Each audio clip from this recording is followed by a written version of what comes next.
ওমানে পোস্টাল পার্সেলের আড়ালে অভিনব কায়দায় গাঁজা পাচারের একটি বড় চোরাচালান নস্যাৎ করেছে দেশটির শুল্ক কর্তৃপক্ষ। রুটিন তল্লাশির সময় স্ক্যানারে সন্দেহজনক বস্তুর উপস্থিতি ধরা পড়লে কাস্টমস কর্মকর্তারা পার্সেলটি জব্দ করতে সক্ষম হন। ওমানের directorate general of customs affairs এক বিবৃতিতে জানিয়েছে, পার্সেলটি দেশে প্রবেশের পর স্বাভাবিক স্ক্যানিং প্রক্রিয়ার মধ্য দিয়ে যাচ্ছিল।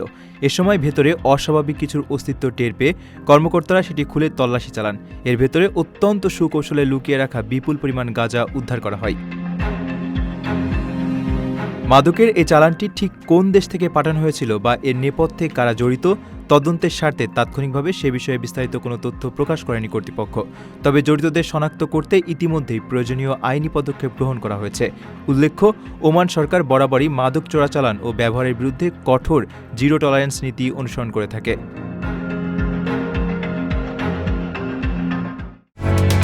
ওমানের সেরা রেট দিচ্ছে বাংলাদেশি প্রতিষ্ঠান গালফ এক্সচেঞ্জ।